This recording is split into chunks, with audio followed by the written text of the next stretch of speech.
Tonight, over 100 grand was embezzled from the Immigration Department. We pressed the Minister for answers. And plus Caribbean Shores, Kareem says he wants to see the PUP hold a convention for mayor between Elude and Allen. Also, we'll tell you about the charges for the men found near Belmopan going equipped for a major crime, plus rented into remand. We'll show you a tenant who joined landlord behind bars after police found a gun that they were living in their living room rug. We've got details of these and other stories in our newscast for tonight, Monday, May 18th, 2026. Good evening. With your news, I'm Indra Craig.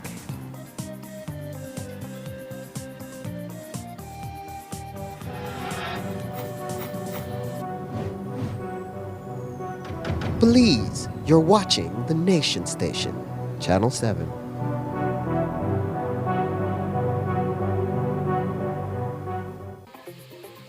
This newscast is brought to you by Cellular World, your authorized Samsung distributor. At Cellular World, we believe technology shouldn't just be functional. It should make your home uniquely yours. Design your smart home with the full range of Samsung appliances and TVs. Equip your kitchen with smart and stylish fridges, advanced microwaves, and whisper-quiet dishwashers, bringing smart living to the heart of your home. Make daily tasks simple with efficient smart washers, powerful dryers, or an all-in-one laundry hub that adapts to your lifestyle. Experience true-to-life colors and spot-on sound with the Samsung Q LED Smart TV. Connect all your spaces instantly with the Smart Thing app for seamless control wherever you go. Get all your Samsung products today with the peace of mind that only the 1-year warranty from the authorized distributor can give you. So stop by your favorite location and start designing your smart home today, only at Cellular World.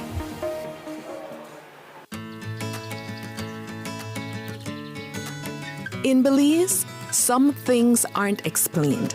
They're passed down. Not because they're tradition, but because they've proven they work. When you work hard for what you have, you learn to protect it. And when the time comes, you pass that responsibility forward.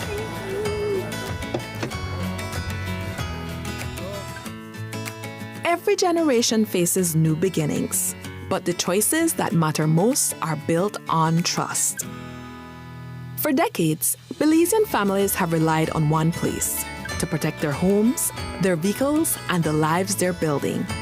When trust is passed down, you know it's been earned. For Belizean families, that trust has a name. RF&G Insurance. It pays to get it right. How did Belize's economy perform in 2025, and what is the outlook for 2026? Belize's economy is estimated to have grown by 2.7% in 2025, following a strong post-pandemic recovery. However, growth is expected to moderate to 2% in 2026 due to global challenges, including the conflict in the Middle East. Disruptions in oil and gas supplies have pushed up global energy prices, increasing the cost of imported fuels.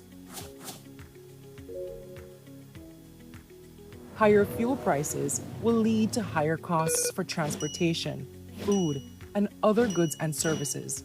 As a result, inflation is projected to rise to 3.5% in 2026, up from 1.1% in 2025. Amid these pressures, Belize's financial system remains strong and well capitalized. In 2025, domestic banks recorded a capital adequacy ratio of 17.9%, doubling the 9% minimum requirement. These high capital buffers are meant to absorb potential losses. In addition, the central bank's international reserves grew to $1.1 billion in 2025, strengthening Belize's ability to make external payments for essential imports and debt. For more details, visit centralbank.org.bz and read our latest annual report and upcoming public information notice. A message from the Central Bank of Belize.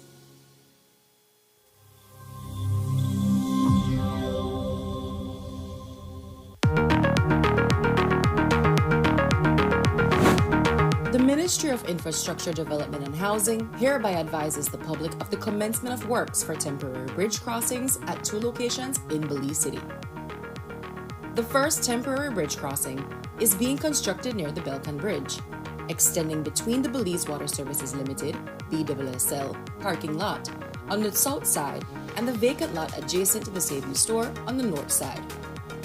Construction of a second temporary bridge crossing near the Swing Bridge between the Bottom Dollar parking area and Regent Street West is scheduled to commence during the week of May 18, 2026. Works at both locations generally include driving of foundation piles, placement of bridge girders, construction of reinforced concrete deck structures, associated marine and support works. To facilitate construction activities, barges and other marine equipment may be positioned within the Haulover Creek and may remain in place until work is completed. The temporary bridge structures are being constructed to maintain public access and traffic circulation during the planned reconstruction of the Swing Bridge and Belcan Bridge later this year. MIDH advises all mariners and users of the Haulover Creek that active construction zones will be in effect at both locations. As such, all marine vessels are hereby advised that a no-wake zone will be enforced for approximately 200 feet on either side of each construction area. Operators of marine vessels and all users of the Haulover Creek are asked to exercise caution when navigating through work zones, observe all posted signage and safety instructions, reduce speed and comply with no-wake restrictions, remain attentive to construction personnel and equipment, extend courtesy and cooperation with workers on site.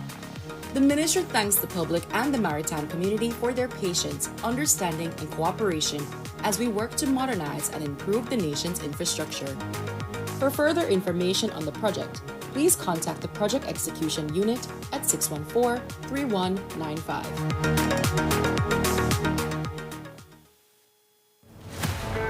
Belize City, don't miss Universal Hardware's Mega Sale 2026 on Thursday, May 21st to Saturday, May 23rd. Enjoy massive discounts on every item, including Sankey AC units, Shindaiwa brush cutters, Makita power tools, Lifan motorcycles, and more. Plus, every customer gets a chance to win mega raffle items. Universal Hardware Mega Sale on Chetumal Boulevard, Belize City, May 21st to 23rd. Be there!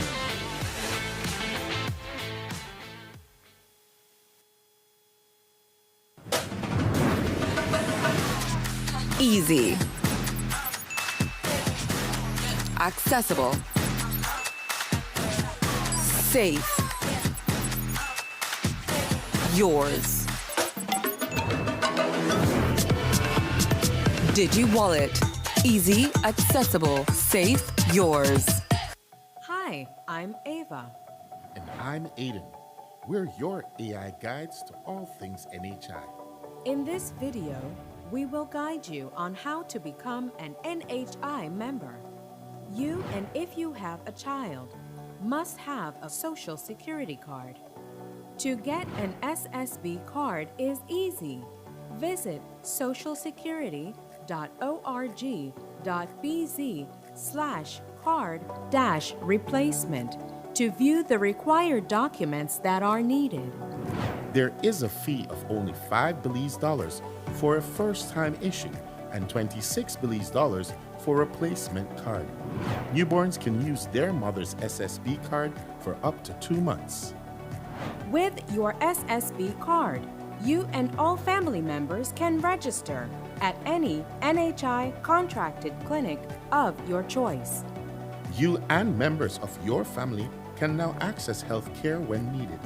Please note that once you are registered with a clinic, you must go to that same clinic when you need medical care. Look out for more NHI guides like this.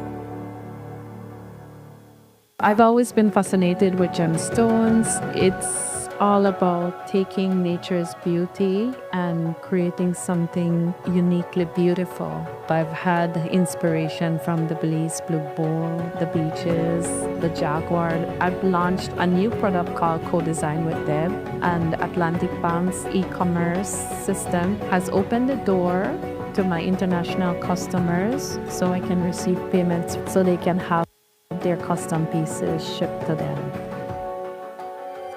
Atlantic Bank, building the future together.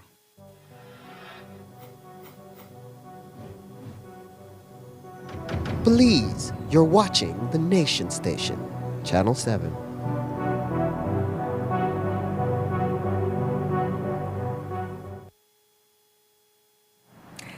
Last week, we told you about a major case of embezzlement uncovered at the Belize City Immigration Office. Between 2025 and April 2026, at least $160,000 was fleeced by at least one staffer who was reversing receipts. Today, the Minister of Immigration, Karim Musa, who's held the portfolio since November, said he is sure that at least one employee will be charged, and they are still investigating to see whether anyone else was involved. Here's what he told us today. In terms of the scale of it, that is something that we are still in the process of assessing. We have an idea, but I don't want to commit in terms of a number, a particular number, because this will more than likely be the subject of a criminal investigation. We have already identified one individual, and based on the information that we have gathered, I am pretty certain, I am convinced as minister that that individual needs to be charged criminally. It has been said that the individual could not possibly have been working alone. When you understand the level at which this person was operating in terms of altering receipts, there's possible forgery of signatures of supervisors that might have occurred. If that is the case, then it would be the individual alone if it is that he committed acts of forgery. But if he did not, then it would be that there are others involved. And so we have to look at both possibilities. But like I said, for the time being, I am convinced that certainly one individual is going to be charged. Obviously, it's going to take the police involvement.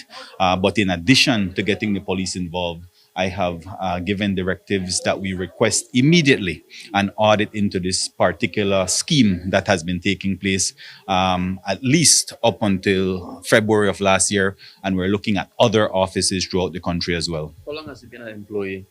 The individual in question, 5 years. I understand that there was a situation of receipt reversal. Considering there may have been similar incidents happening in the past at the ministry, do you think it's a slip up in vigilance by the FO? From what I have been informed, this is a entirely different scheme than what was taking place before. Like I said, this one may even involve forgery of signatures. Again, something different from what was previously there. And so I would have to see the two situations. I wasn't there for either, but certainly this one will come into my term. But we will look at both of the instances to do a comparison analysis. But at the very least, you can say that there was some supervisory roles that could have been tightened up if it is that this individual was able to operate since February of last year.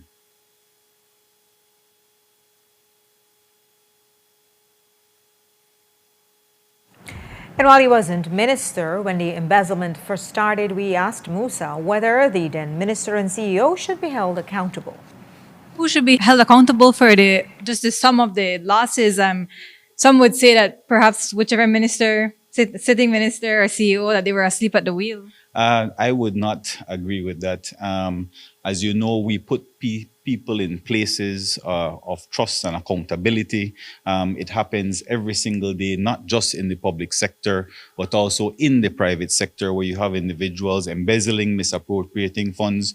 You see them getting charged every day on a daily basis. And so these are things that when it comes to light, it depends what you do as the minister, what you do as the CEO to rectify the situation, to make adjustments, to hold people accountable. That is what is going to be determining whether or not you're doing a good job as minister and CEO. We are not in these ministries or these departments on a daily basis to see the transactions that they are doing and the reversals that they were doing. But at the end of the day, we have to make tough decisions, hold people accountable, fire who needs to be fired, transfer who needs to be transferred, and discipline those individuals who are not doing their jobs.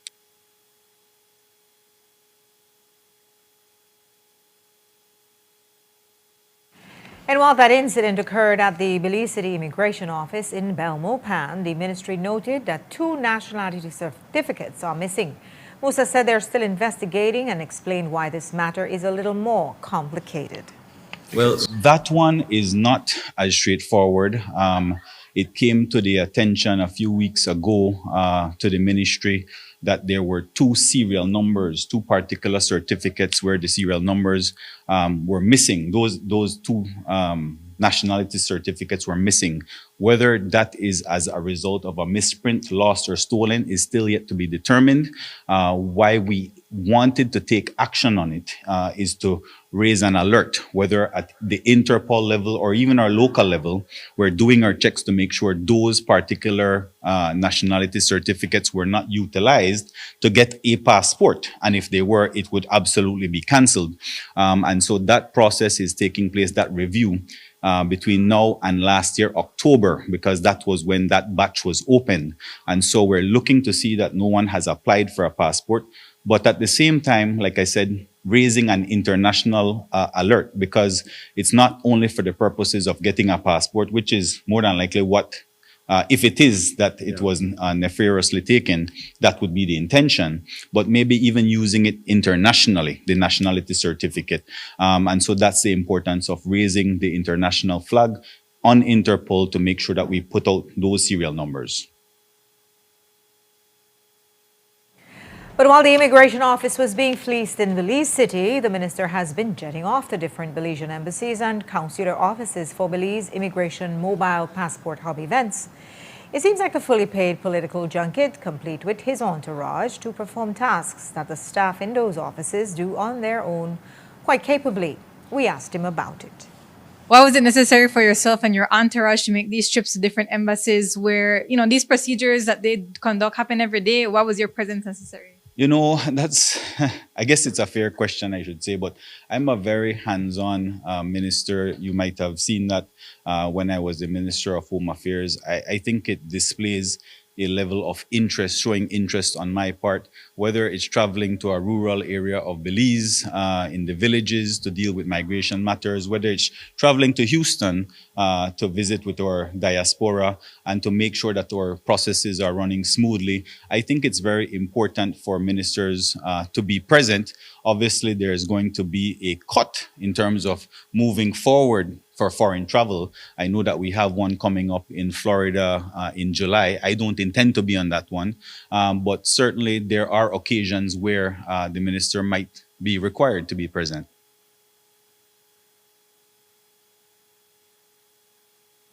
We also asked Musa about his other portfolio, labor. The Occupational Safety and Health Bill is one of its flagship pieces of legislation, but as we told you, it's stuck at the Senate because the upper house requested further consultation to cover up what they see as major gaps. At the last Senate meeting, they brought up the issue that domestic workers weren't covered under the OSH. Musa told us today that they actually have a lot more concerns than just that. He added that the ministry is trying to work with them despite the fact that these concerns are coming in so late. However, a meeting of the Senate Committee of the Whole that was scheduled for the 14th was cancelled. And in an email from the clerk to the senators, the reason given was that the representatives from the ministry couldn't be of much assistance. They could only listen to the concerns and suggested the senators submit them in writing instead. We asked Musa about this. That's the first time ever hearing of that, Courtney, and I'm telling you this because the last occasion our CEO or Labor Commissioner was there to answer questions.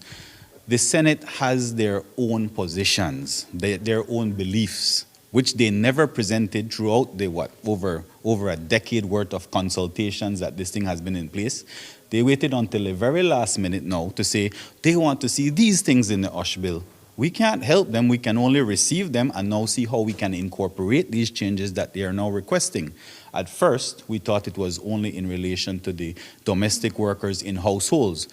That was all they raised in the first meeting. The second meeting, they had about 8 different changes that they wanted to make.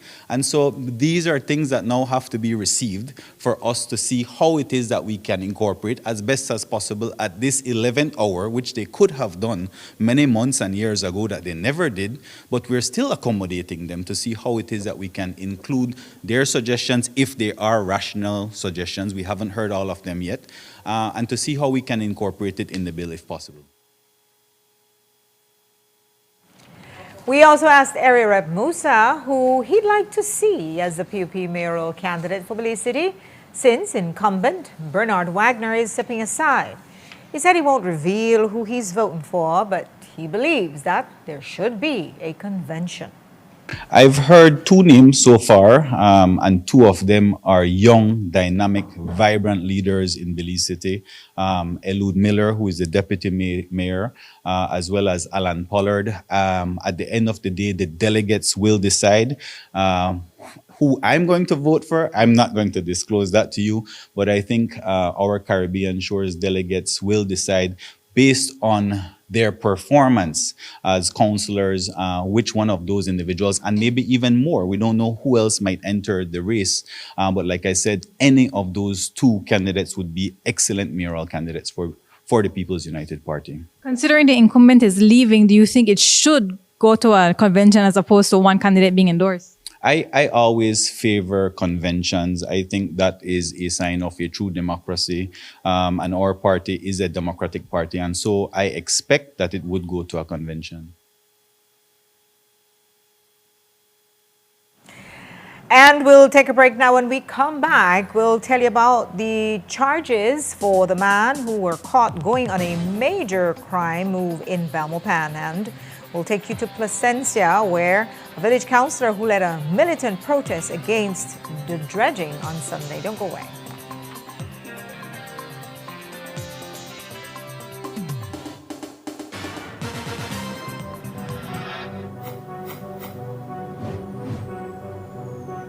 Belize, you're watching the Nation Station, Channel 7.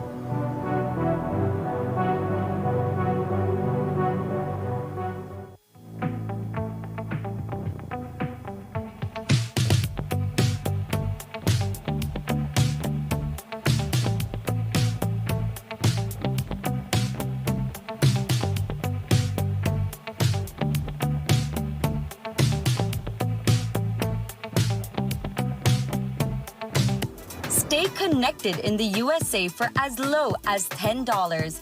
With Smart Roaming Data Pass, staying connected is simple and affordable.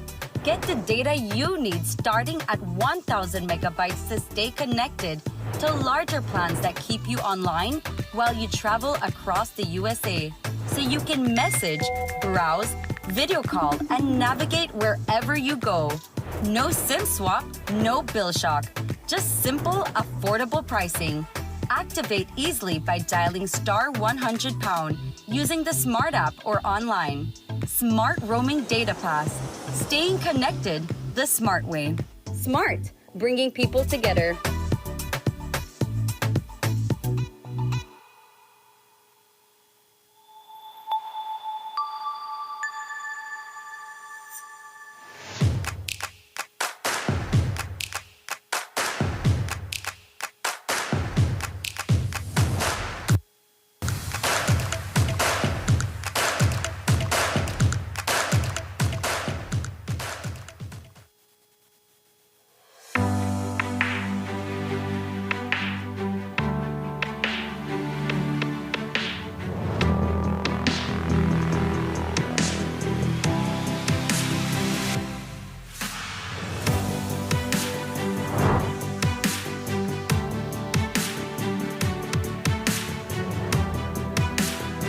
I am so excited, so happy. Thank you again, Minister. Thank you, everybody that show up here. And I love to see the whole foundation. It looks so beautiful. I'm a fair victim, and so far when my structure went down to nothing, I was down. I had to start from scratch.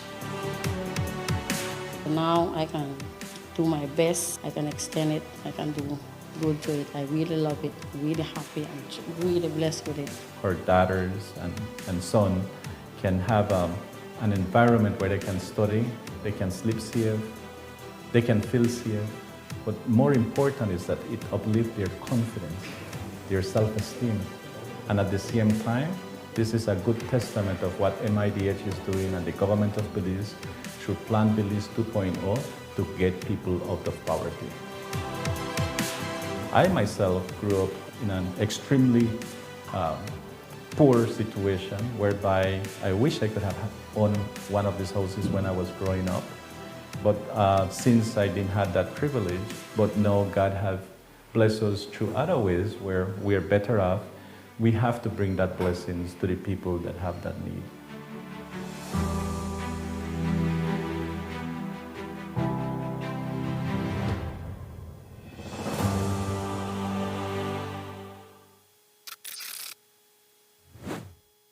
Electricity is essential for everyday life, but behind every outlet, a lot is happening to bring you safe, reliable, and sustainable energy. Let's start at the beginning. Independent power producers across Belize generate electricity using a mix of renewable and non-renewable resources. Electricity travels across a network of high-voltage transmission lines capable of transmitting electricity across long distances.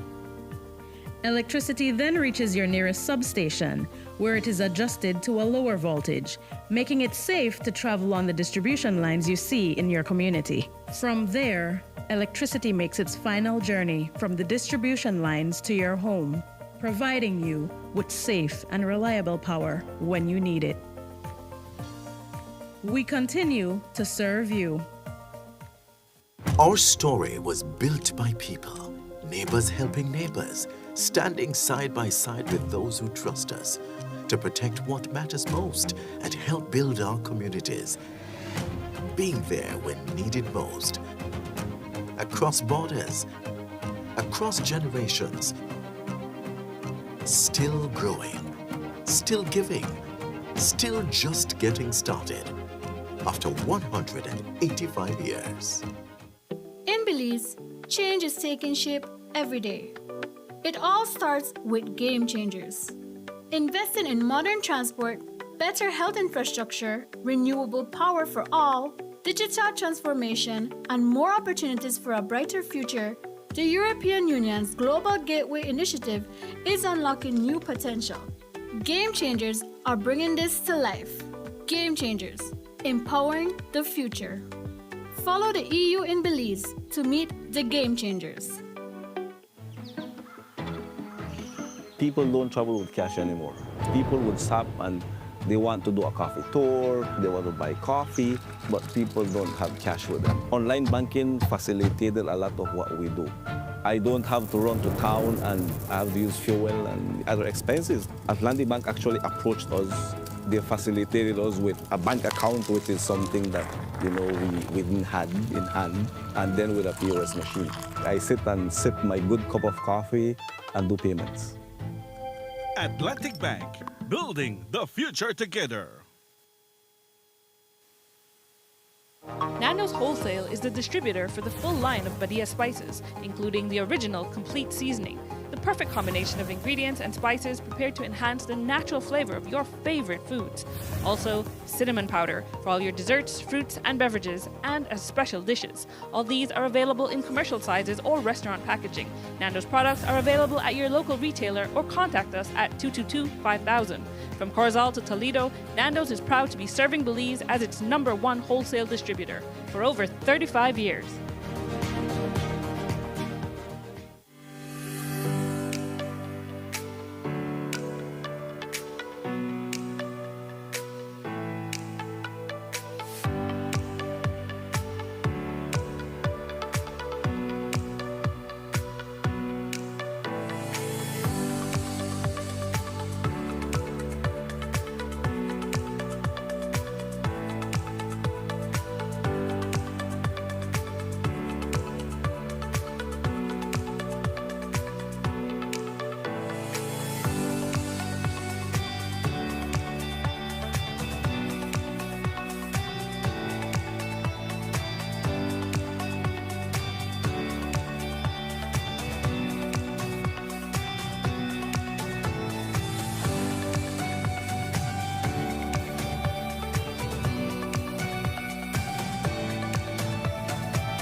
Belize, you're watching the Nation Station, Channel 7.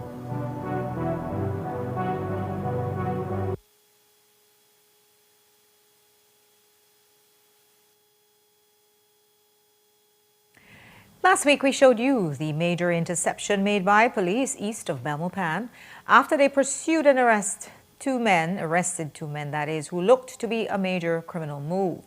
They had a gun, ammunition, and 2 uniforms, one a BDF outfit, the other for a security guard. Police pursued and fired on the vehicle, hitting both the men who escaped with grazes. Reports say they were going to settle a score with someone in Belmopan. Tonight, the 2 men have been jointly charged, but only for illegal guns and ammunition, not for the uniforms. ASP Stacey Smith gave us more details today. Police have formally arrested and jointly charged 23-year-old Cameron Adolphus of Barrelboom Village and Von Kulsap, 20 years of age, of Roaring Creek Village for the offense of kept firearm without a gun license, 1 count of kept ammunition without a gun license, and 1 count of kept prohibited ammunition. These charges follow a police operation which was carried out on Friday, 15 May 2026, around 8:30 a.m. in Belmopan City, where a vehicle which they were on board was intercepted, and a search of that vehicle led to the discovery of a 9mm Beretta pistol, 28 live rounds of 7.62 caliber ammunition, 15 live rounds of .22 caliber ammunition, and 8 live rounds of 9mm ammunition. Adolphus has since pleaded guilty and Kulzak not guilty. Both individuals, however, have since been remanded to the Belize Central Prison, where Adolphus awaits sentencing and Kulzak further court appearance.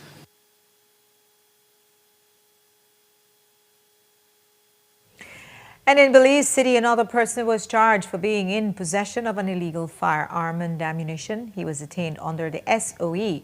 ASP Smith told us more. Police attached to the Gang Intelligence Investigation and Interdiction Unit GI3 have formally arrested and charged 34-year-old Thomas Ferguson of Electric Avenue, Belize City, for the offense of kept firearm without a gun license and kept ammunition without a gun license.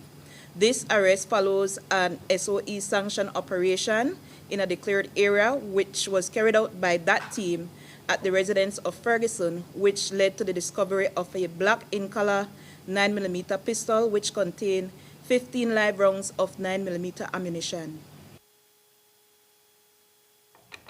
1 illegal firearm, 15 live rounds of ammunition, and 2 men claiming absolute ignorance have resulted in both the landlord and his tenant being remanded to the Belize Central Prison. 33-year-old tenant Andre Devon Garnett today joined his landlord, 34-year-old construction worker Thomas Ferguson, behind bars. Both men maintain they had no knowledge of the unlicensed weapon discovered on their shared property. Garnett appeared unrepresented in courtroom number 7 today. He pleaded not guilty to charges of keeping an unlicensed firearm and keeping unlicensed ammunition. But when he learned that he couldn't get bail, an emotional Garnett questioned why he was being penalized simply for renting the space. "I work from 6 a.m. to 7 p.m., Garnett told the court. "I have no clue as to what is happening at that residence." Garnett's remand follows that of his landlord, Ferguson, who was arraigned on the exact same charges on Friday, May 15, 2026. At his own arraignment, Ferguson admitted to owning the property, but claimed he was merely conducting renovations on the unit and had no knowledge of any illegal items hidden inside.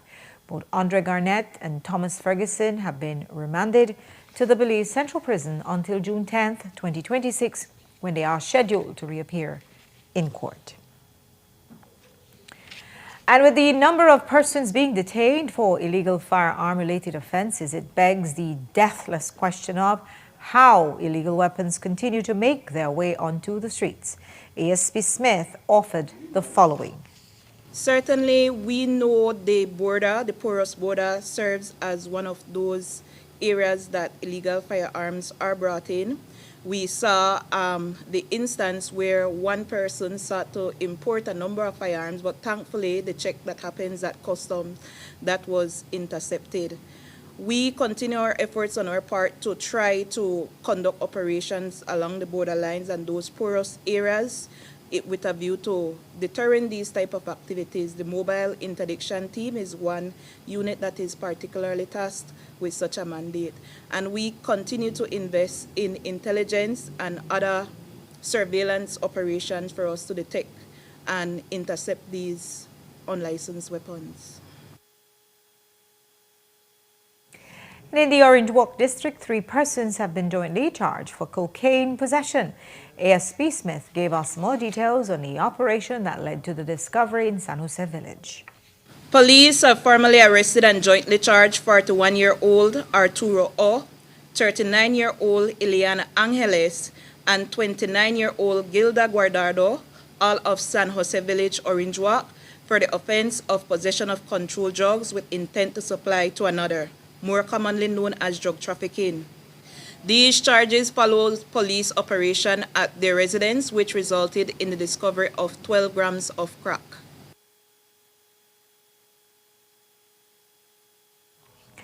A wild scene played out in Santa Elena, Cayo on Saturday when a man went running down the street firing a gun. Police found him hyperventilating and in a hallucinatory state. They believe from an overdose, which would leave him dead in a few hours. On 16th May, Saturday 16th May 2026, at around 11:21 a.m., San Ignacio Police received information of a shooting incident in the Hillview area of Santa Elena town. The officers proceeded where they met with a male person who was in a hyperventilated state, and they also observed a number of expended shells. And a further search of the area where this individual was found, they recovered a 9mm pistol. The male person was escorted to the hospital for medical attention. However, sometime later that night, around 8:13 p.m. to be exact, the male person succumbed, where preliminary indications suggest that he was under the influence of prohibited substance. The male person passed away sometime around 8:30 p.m. on Saturday, and a post-mortem examination is pending to ascertain the cause of death. A further check of the area, video footage in the area, showed the male person, who has since been identified as Joel Sierra, running along the street with a firearm in his hand and discharging rounds into the air. What I've been able to gather so far is that it appears that given that he was under the influence, he may have been hallucinating and engaging in those acts.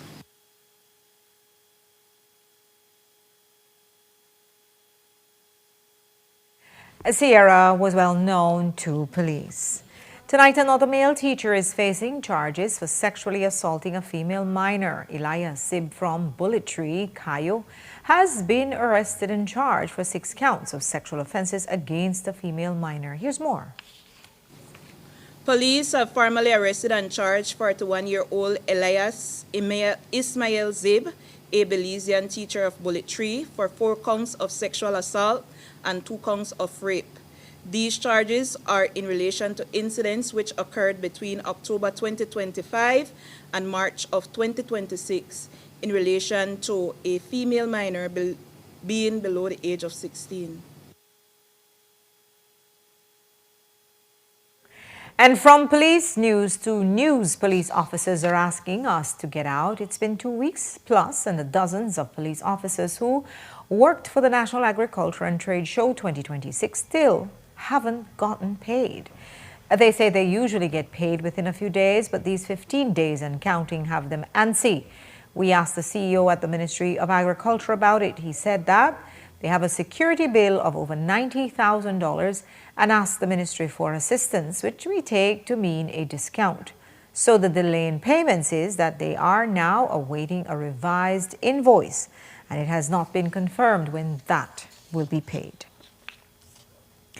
The Ministry of Immigration has launched a week-long series of national consultations as part of their effort to develop a migration and development policy. The team, which includes the UNDP and the IOM, will be traveling across the country to engage with stakeholders. Today's open session in Belmopan saw discussions around national security, labor migration, and more. Courtney Menzies was there and has this story. Today marked a big step for the Ministry of Immigration as it embarked on the launch of a national stakeholder consultation for Belize's first migration and development policy. As the minister explained, the policy is necessary to create a national framework to better guide matters dealing with migration. And it's going to be pretty much a very comprehensive national consultation carried out by the Ministry of Immigration in conjunction with the UNDP as well as IOM. And it really is to get the feedback of stakeholders as we chart the way forward for our first ever national migration policy. Because while it is that we have systems in place and we have programs in place like our amnesty program, which was recently concluded a few months ago, that are considered a huge success across the world. At the same time, we cannot be operating in a vacuum or operating in a silo. It has to be that nationally we know where we are going and charting that way forward from a ministry perspective, including not just migrants coming to Belize, but also Belizeans moving away, emigrating to the United States and other parts of the world, including the diaspora in the discussion. And so we're going to, like I said, develop this over a period of time. Hopefully in the next few months, we'll be able to conclude that.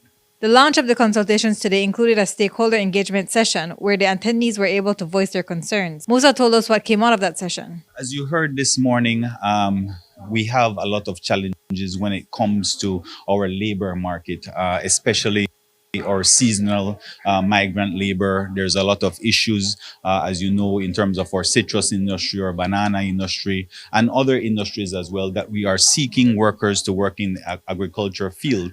But we want to do so in a very structured way with policies in place and with a framework in place that we know exactly where it is we're going. So labor shortage is just one of them.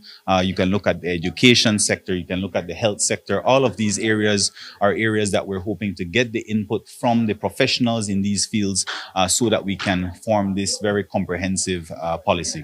The consultations will run from May 15th to the 22nd across Belmopan, Belize City, Bella Vista, and San Pedro. The consolidated report is expected to be presented to the ministry in late July. Courtney Menzies, 7 News. We'll take a break now. When we come back, conservation groups sign a joint letter demanding the suspension of all approval processes for development activities in protected areas. And sports cars doing donuts on Princess Margaret Drive. We'll show you how it looked last night and why the area rep says he's asking the commissioner to put a stop to it. Don't go away.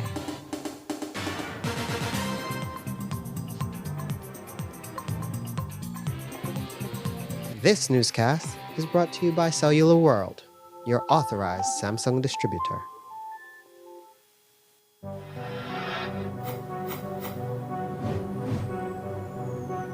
Belize, you're watching the Nation Station, Channel 7.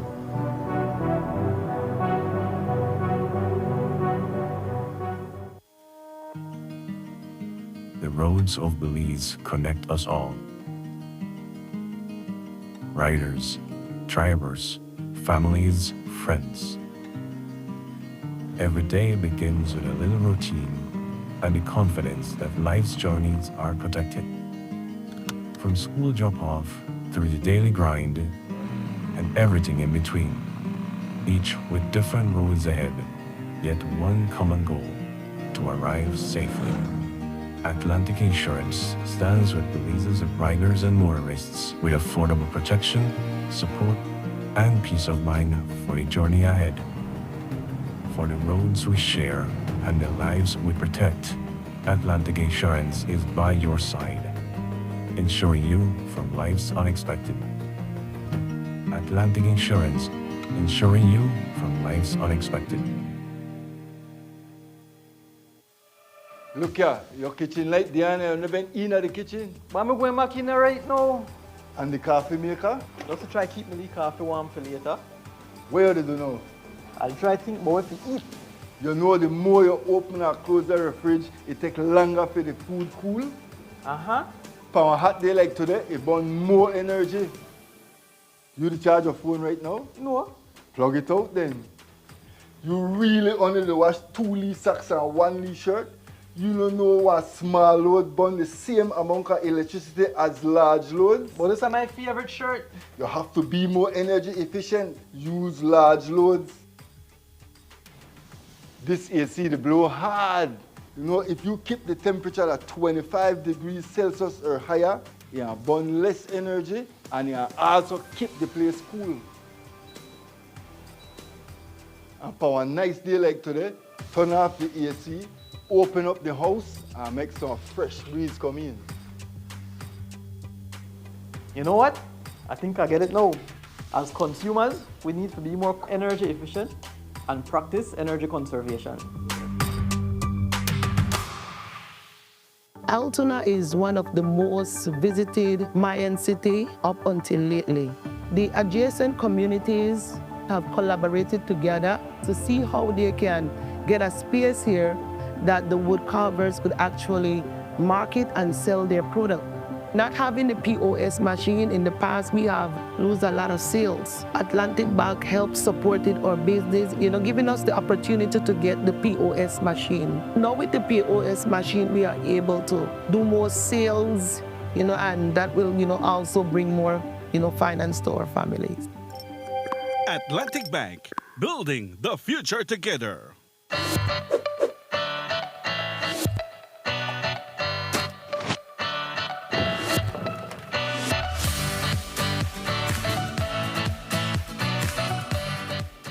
Hey Belize!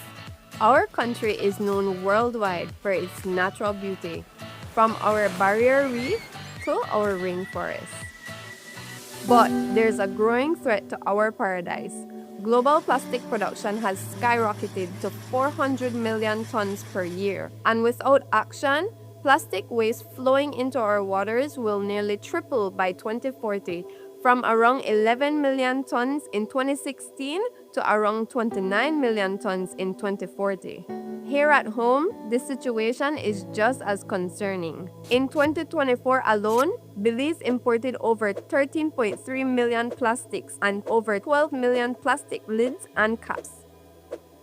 What might seem like just one plastic bottle or one chips bag adds up quickly. During our National Cleanup Day, almost 26,000 plastic bottles were collected, and that's just one day of effort.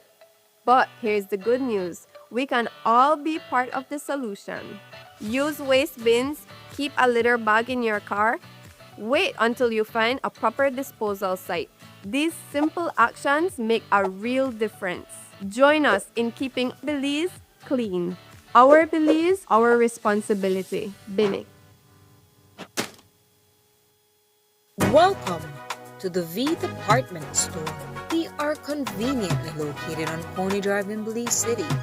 That's right on Coney Drive in Belize City. At the V Department Store, we offer a wide variety of groceries, cosmetics, kitchen appliances, kitchenware, electronics, and more. We've also recently expanded to the second floor to better meet your household and office furniture needs. We now have a wide variety of furniture, home decor, and accessories. We have a shared vision for a comfortable and customer-friendly shopping experience. Visit us today and be warmly greeted by our reasonable prices and cordial staff. The V Department Store. Experience the ultimate shopping destination.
Belize, you're watching the Nation Station, Channel 7.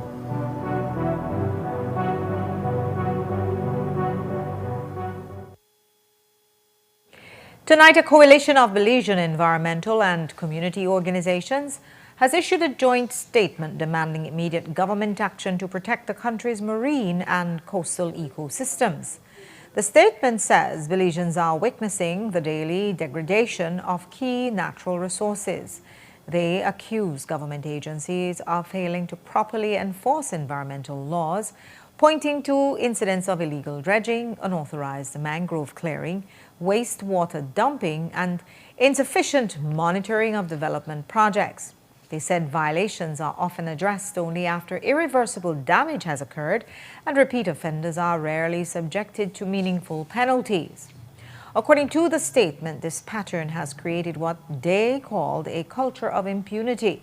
The coalition is now calling on the government of Belize, specifically the Ministry of Sustainable Development, the Ministry of Blue Economy, the Ministry of Natural Resources, and the Department of the Environment to suspend all approval processes for development projects in sensitive marine and coastal areas. Areas specifically named include Bacalar Chico Marine Reserve, Holchan Marine Reserve, the Placencia Peninsula Seaside and Lagoon, Curacao Bay Wildlife Sanctuary, and several offshore keys. And the trigger event for this strong collective position may have been the story that made news last week about dredging in the Placencia Lagoon. Since then, a verbal stop order was issued to Seaboard Holdings Limited, the company responsible for the dredging, as the Department of Environment continues its investigation. On Saturday, village councillors and Placencia residents protested in the dredging area, blocking heavy equipment from working. Speaking following the protest, village councillor Christine Small said residents mobilized after noticing ongoing dredging operations and large rocks being placed along the beachfront, despite previous environmental concerns and scientific recommendations. She says those findings, which reportedly warned against the current style of coastal modifications, were ignored while the same operations continued. She spoke on what they meant when they got there. So when we got there and the guys were just about starting to get work, to get the work, go to work, and we basically were telling them, no, this is not going to happen. They had called the police. The CEO, showed up with all the other police officers, and they told us we needed to leave the property. We told them we were on Crown's land and that we had every right to be there. So that was the back and forth. In the video, it showed that he was basically on phone calls with whomever that he would not share with us, but he was very rude to us, and he didn't want to hear anything from us. He just wanted us to leave, and we said we wouldn't leave because we are standing our grounds, that this is against all the recommendations from the science. And so we stayed there. So after the protests, all of the operations halted, and I basically stayed there until the end. A bunch of us, the workers had left, the machineries basically had shut off, except in the lagoon where they were still dredging the sand. And that continued up until Saturday night.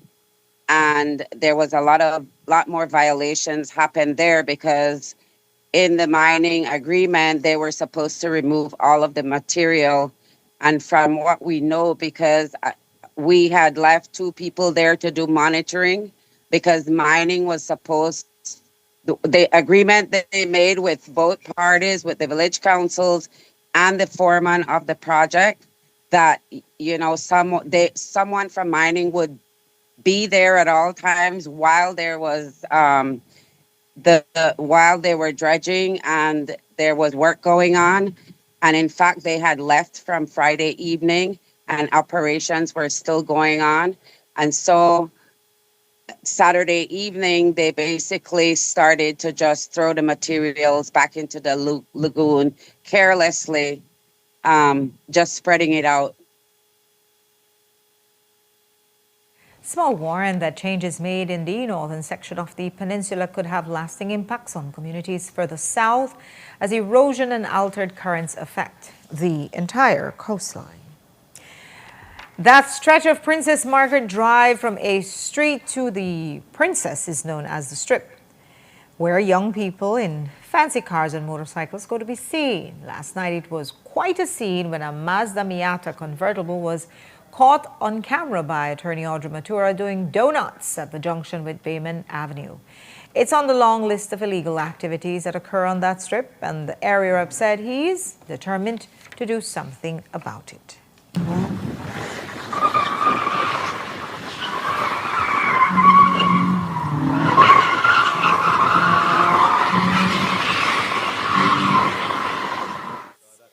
Well, I saw it this morning and I immediately messaged the Commissioner of Police and I said, please see to it as possible. This is a violation of many different road traffic laws. That individual, obviously driving without due care and attention, should be charged. And not just with that offense, but other offenses. You're endangering the lives of the public. That is unacceptable, man. So I reached out to the Commissioner to ask him to see who that was and see if they could be charged. But regarding the other illegal activities that may be happening along that stretch, especially as it relates to the... referring to? Well, noise, alcohol consumption in public, these things that we know are happening. Do you find that it's a lack of enforcement by either the police department or the Belize City Council? I think that argument could be made. I know that for my part, whenever we do get concerns like in our neighborhood watch chat group, I know I make it a point as area representative to follow up with the police officers who are working in the area at that given time to see if it is that they can go and enforce. And many times they do, but by the time they get there, the people have dispersed almost as though somebody informed them. But at the end of the day, it's enforcement, but it requires us as members of the public to report situations because the police and the city council wardens cannot be everywhere all at once. And so we have a duty as citizens as well to report any sign of wrongdoing. This past Saturday, the Special Envoy for the Development of Families and Children called for a publicly accessible national database for sex offenders.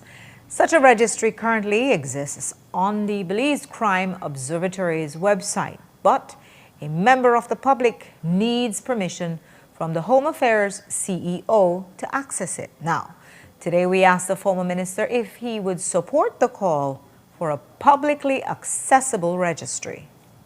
Do you support the call for a national sex offenders registry? Yes, I do. Absolutely. A public one? Yes, I do.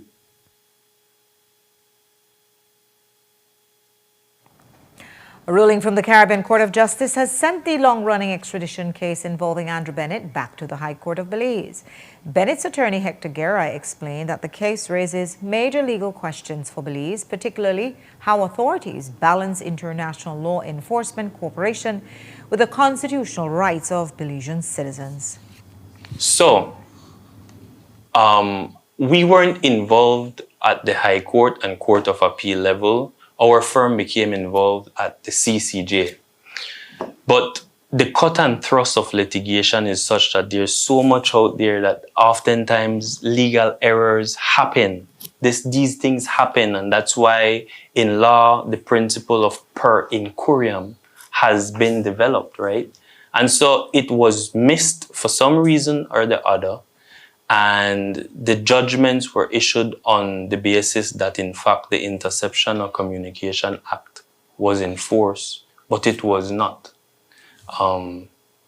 As I said, the result of that was that the CCJ has pressed reset and said, go back down to the High Court to advance the constitutional issues that may indeed arise, notwithstanding the fact that the Interception and Communication Act is not in force.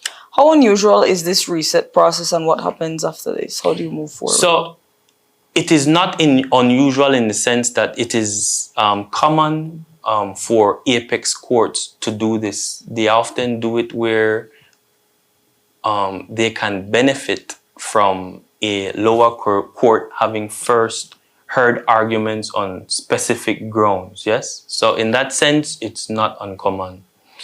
In terms of how it proceeds, it means then that Mr. Bennett can now go back before the High Court and advance arguments as to why the extradition proceedings violate his constitutional rights and his rights to due process. The dispute centers on WhatsApp messages that were allegedly intercepted and used as part of the evidence supporting the extradition request. Earlier rulings from both the High Court and the Court of Appeal found that the evidence had been obtained unlawfully, relying on the belief that the Interception of Communications Act required judicial authorization before such communications could be used. However, during proceedings before the CCJ, it was revealed that the legislation had not actually been brought into force. Strangely, though, this was not brought up initially, but GERA says their firm did not get involved until it got to the CCJ level. That evidence was WhatsApp communication, digital communication that were intercepted by one of the participants of communication, and it was being used as the basis, as one of the bases to extradite Mr. Bennett. At the High Court, the court held that the use of that evidence was unconstitutional because judicial authorization to use that evidence under what was called the Interception of Communication Act was not first obtained. You had to get permission. The court felt that nonetheless, even if we extracted that part of the evidence, there were other evidence involved in the extradition request that could have grounded the request. That for extradition, that matter was then appealed to the Court of Appeal. The Court of Appeal agreed with the High Court. It was ultimately appealed to the CCJ by Mr. Bennett. At the CCJ, we launched a wider abuse of process argument. We said that if you want to extradite a citizen of our country, you must do so within the parameters of the law, so that it is properly grounded and so that you don't abuse the rights of citizens. You don't do away with the constitutional protections to privacy. You don't do away with the constitutional protection against arbitrary search and seizure, because that's what this really amounts to. We live in a digital age where we engage with WhatsApp, we engage with Messenger, we share our private information on these platforms. And there must be, if we're to safeguard our citizens, there must be a legitimate right of every citizen to say, well, I'm doing this and I expect some level of privacy to be attached to that communication. The matter has already stretched over more than a decade, with the extradition request dating back nearly 15 years. Bennett's legal team is also examining whether the lengthy delay could amount to a violation of his right to a fair hearing within a reasonable time, adding another possible constitutional challenge as the case returns to court. Over 58 primary schools in the Belize district are expected to participate in the Festival of Arts Showcase at the Bliss between today and tomorrow. The district education officer told us that they have a full lineup this year. Here's what we saw when we stopped by today.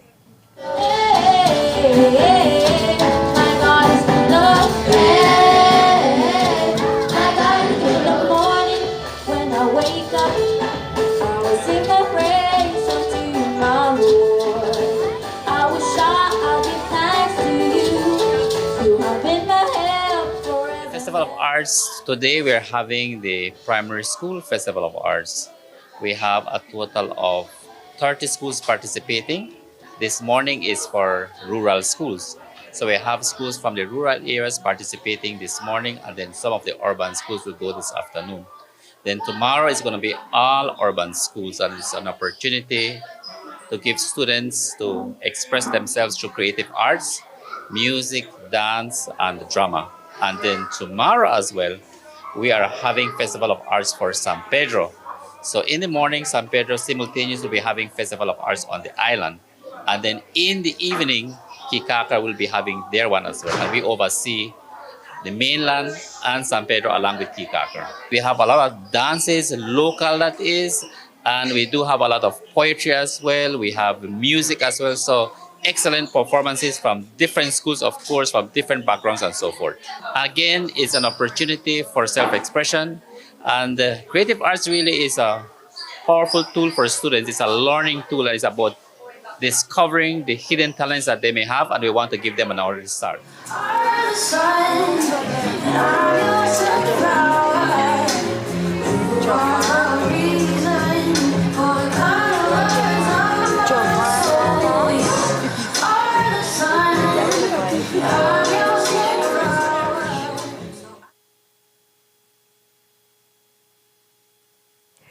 And that's all we have for you for our newscast for tonight. Thanks for watching With Your News. I'm Indra Craig. Remember, you can find a full transcript of the news at 7newsbelize.com and see the streaming video on our Facebook page. Have a great evening. Join me back here tomorrow at 6.